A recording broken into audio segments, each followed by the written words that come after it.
Head of States and Governments, Secretary General of Permanent Commission of the African Union, Secretary General of Francophonie, ministers, ambassadors, entrepreneurs, ladies and gentlemen, Asante Sana, Mr. President. And I will switch in French, if you allow me. Le président a tout dit. Et donc, je vais juste rajouter quelques convictions pour qu'ensuite on puisse passer à nos travaux. C'est un nouveau type de sommet, c'est une nouvelle philosophie, et donc nous allons aller au bout de cette philosophie. D'abord, ce sommet a commencé par des rencontres de la jeunesse, des entreprises, de la culture, du sport. Et d'ailleurs, nous allons juste après...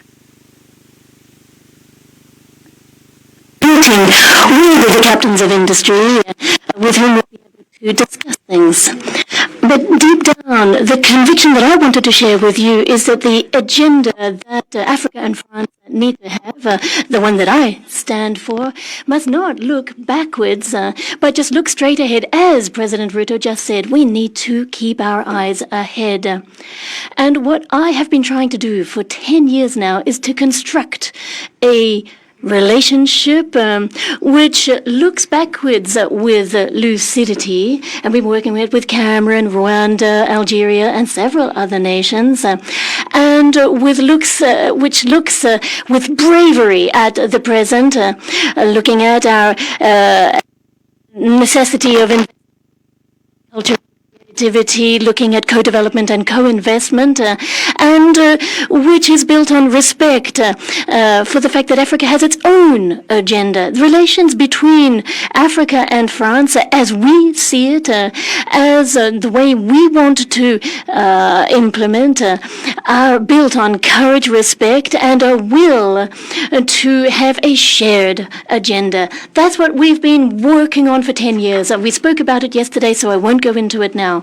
Why am I so convinced that this is the right way 10 years down the track? Because the challenges of Africa and Europe are shared challenges. We all want peace, prosperity, sovereignty.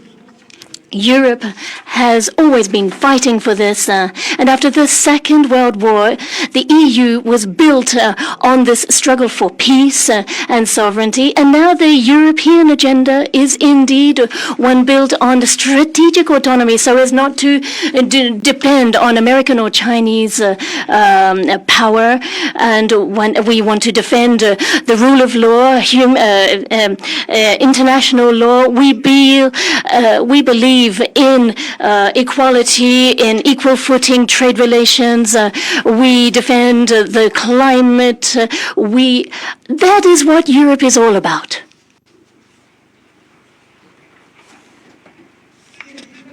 And that is the exact same challenge that Africa has before it.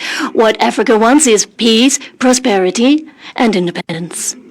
And deep down, this partnership that is embodied here in this Africa Forward Summit is a bond between Africa and Europe. This is what France is working for: peace, prosperity, and this strategic independence. It's a very powerful thing, and if we can do this, then it will enable us to reconstruct together a multilateral order that has been thrown into upheaval, been jeopardized, affects all of us, and deep down this can be a strong basis for moving forward together.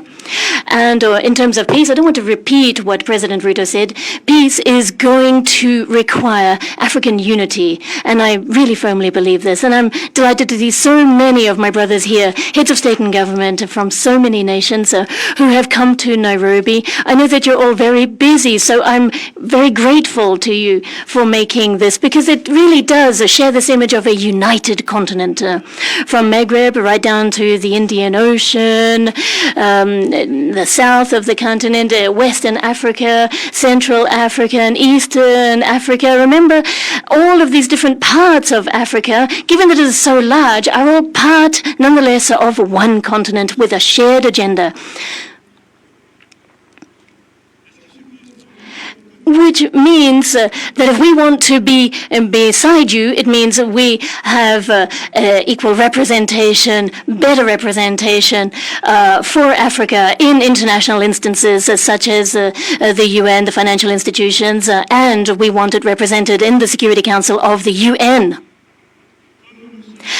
As we have also been fighting for Africa to have a permanent seat at the G20. We've been fighting for this for years, and we've now made it a reality. And we are fighting for an agenda, along with the Secretary General. We've been talking about this for an African UN presence, which will be all the better placed to defend its own peace and security operations, particularly through the UN missions. We hope to see all the wherewithal given to Africa to ensure its own sovereign security. The African continent needs better representation, and Africa has the capacity to build on its strengths. So what we stand ready to do is assist you financing that with a reworked security arrangement, which is respectful of the sovereignty of each African country, but never eclipsing each nation's sovereignty. And I'm delighted to hear from your introductory remarks a moment ago that we can build together a shared agenda to overcome the peace and security challenges that we face and continue to work together so that the whole of the UN can move forward on a more equitable basis. Prosperity next. With President Ruto, I was discussing this. I think that he is absolutely right when he's talking about the prosperity of the continent. It's clear, it's simple. Now, what I'm offering is not to offer assistance. Those days are behind us. And we know that there are budgetary challenges in some instances, security challenges in others. These are realities that we need to be realistic about, but we need to rethink our North-South relations. And we need to look with lucidity at all of the cross-cutting benefits that Africa can derive from its diaspora. Those who are working very, very hard in many of our countries and send remittances back home are another important lever that we must not overlook. But the main notion I want to focus on is co-investment. What is co-investment able to achieve? It means investing in human capital, the young talents in Africa, in a formal economy. One of the major difficulties here is too much of the African economies that are underneath the tip of the iceberg as informal economy. It's about time we brought them into the value chains and to structure your agricultural sector and your industrial sector in such a way that it will be stronger than ever, so that Africa will no longer be seen as a place for rare earths and other resources to be extracted, but rather to be a partner. So we are working towards a transformation of investment relations, investing in value chains, energy, sustainable development, building on your strengths and your youth and your talent. And this is what the Business Roundtable is hopefully going to enable us to structure by looking at investing in AI, health, the blue economy, and sustainable agriculture. So what we need to do is look at the partnership that we want together through a logic of investment. And this is where we see this agenda of prosperity and sovereignty altogether. Getting Africa forward on the economic level means greater sovereignty and autonomy. It's important for Europeans as well to have more strategic autonomy in its partnerships. We need to ensure that we do not become dependent on the two major powers who in some ways look like they're going to eclipse everything. And it's not just France and Europe today who are going to mobilize all of the critical minerals or rare earths that we're going to need for the future. It's neither France nor Europe that will be here giving you diktats on the way forward. No. Those days are way behind us. No, the European agenda has every interest in seeing you march strongly towards a sovereignty and autonomy because they're the same goals that we have. And if you are successful in this hunt for sovereignty, be it with agriculture, with economy, or wherever, then you are also offering more solutions to us. So your success is our success. So when you invest in your populations and have them succeed, that means fewer people fleeing poverty. And so this again is our success and your success hand in hand.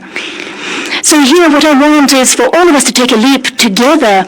This is not an agenda which is univocal, which is top-down from Europe to Africa. No way. It is an equal footing partnership built on mutual respect. And we're going to build this together with respect, lucidity, and courage. And that is why, if we're going to be successful in this, we need business leaders, and that's what we announced yesterday. And this is a big first, 23 billion euros of investment in the private sector.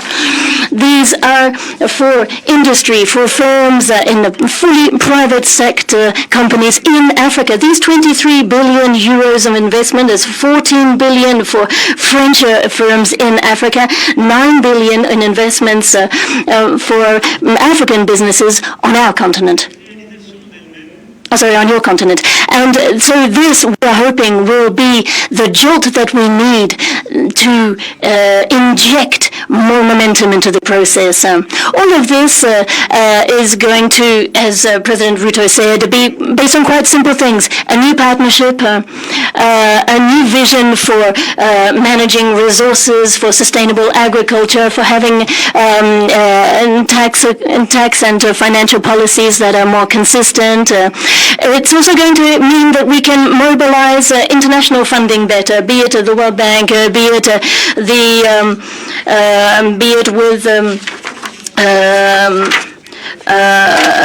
the IMF and with other international, with special drawing rights, with all kinds of mechanisms and debt restructuring that can move us all forward. So it's a true strategy for guaranteeing peace, and that is why the ITD here in Nairobi is so important. We're going to be able to work with you, with the ATD, so as to move forward so that ATD can play its full role continent-wide and in this way prove successful. This strategy is a whole new paradigm shift, and it's going to require a new financial paradigm shift. And this is all part of our shared strategy.